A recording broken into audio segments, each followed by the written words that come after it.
You go buy silver now. That takes care of one of the only two ways that is going to get you to buy more silver.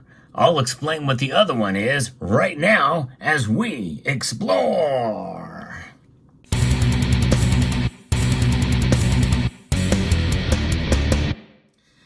You can pretty much scratch that. That is definitely not one of the ways that is going to get you to buy silver, or it shouldn't be. You should never buy silver based off of what any one individual says, or really anybody says, as a collective. There's a lot more to buying silver than just what people say or what their suggestions are. You have to do your own due diligence and research.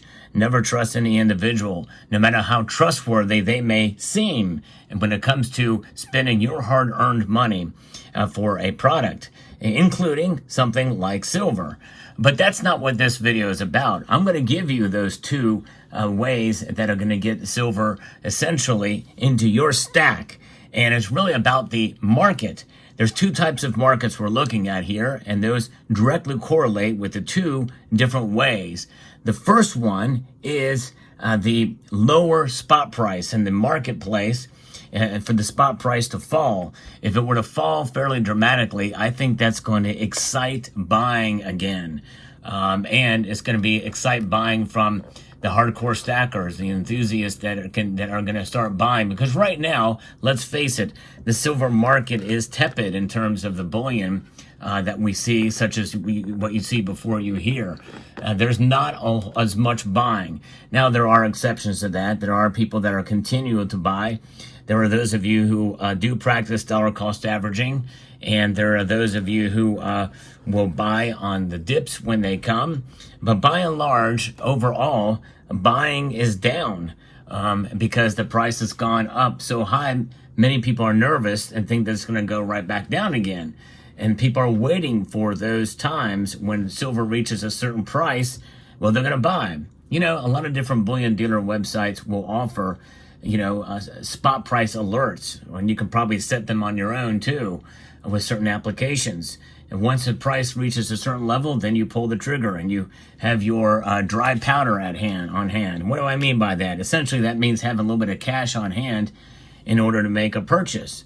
But with these high prices and the volatility of the market, most of the upside, some people are feeling that essentially that it's going to just start to pull back with a couple of strong falls, like what we saw when silver literally fell 6.8% in one day.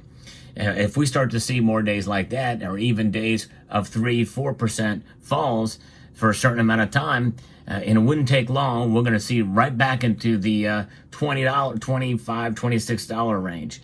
And some people feel that is coming, and likely even this summer. But we really don't know. We really don't know if that's going to occur. But that is going to be the easiest and quickest way to get buyers into the bullion market again, buying silver coins and rounds and bars, such as you see here. And that is something that is going to make itself known only through that move in spot price to the downward direction. We may have already started to see it with some of the recent dips that we've seen over the past week, and what we saw, that if we've not fully recovered out of that dip, at least as of the recording of this video.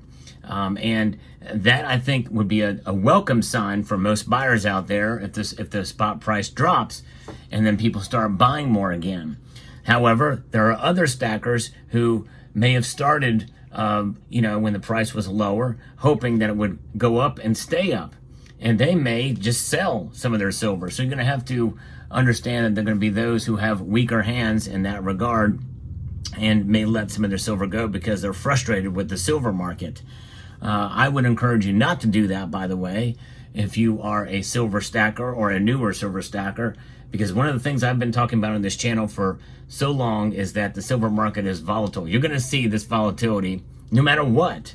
It doesn't matter if the price continues to go up. You're going to see days where it falls, and it'll fall a couple of percentage points at a time. It's just the nature of the market that we find ourselves in nowadays.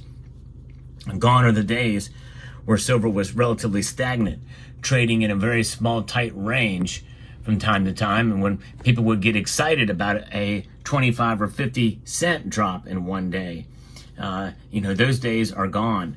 And so you can use the market to your advantage. But nonetheless, some people feel that silver is overvalued, or at least overvalued according to what the market is showing here, and that it's going to fall even more. So they're waiting for that dip in order to buy. I think there's a lot of folks in that camp. But the other reason is even more important, and I think that's going to solidify buying and solidify the silver stacking community in a sense, because I think some people are waiting for the market price to go up, silver spot price to go up, or to stay where it is above $30 an ounce in that range, and until that solidifies as a very strong support level, a strong floor. If silver stays above $30 an ounce consistently with no dips below 30, and we see that throughout the summer, I think people are going to get used to that market and realize that, hey, this is the next buying opportunity, because it's probably not going to go below $30 again. So I'm going to go ahead and start buying again, because I think we've surpassed the days of sub $30 silver. Once the overall buying community realizes this, for those of you who buy physical, then I think we're going to start to see a concerted effort into buying again. But there are some who have been around a long time. It's going to be harder to convince those who have been stacking for more than 10 years that we are starting to solidify our gains in the $30 range or a little bit more. It's going to be a little hard to convince them of that. In other words, it's going to take longer for that to be entrenched into the psyche of the buyer. The psychology of the markets is something that is quite intriguing.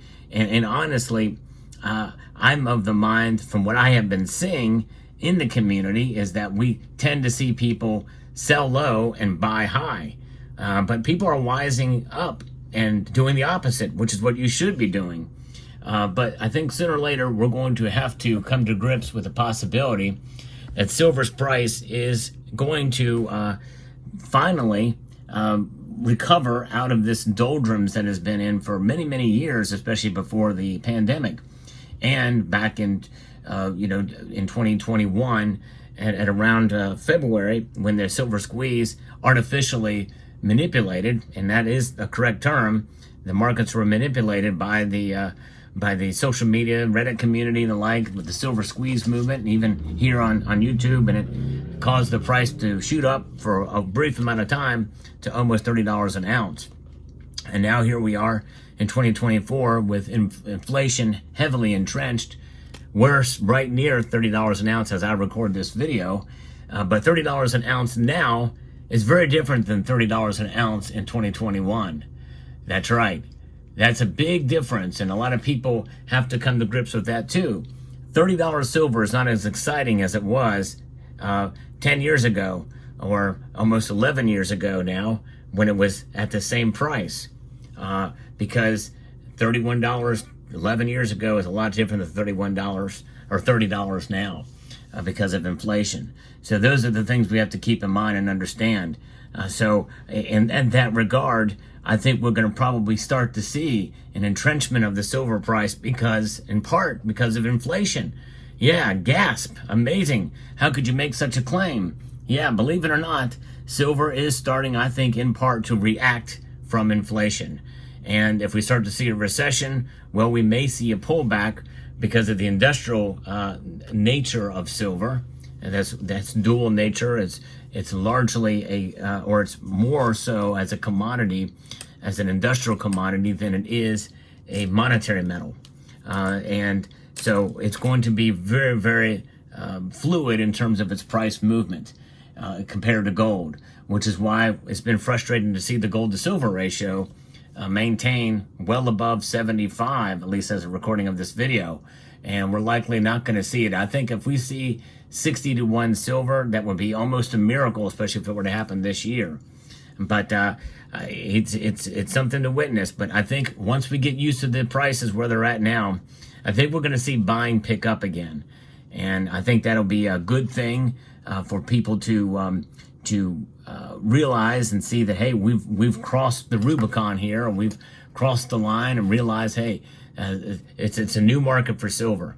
And so we'll continue to hold it and stack it, and understand that silver is something that will preserve your wealth over the long course of time. It does take some time and patience, and there are ways you can completely ruin that. I used to think there's no way to really ruin that nature for silver, but you can make it work against you as opposed to work for you. And when I mean work for you, I don't mean as an investment.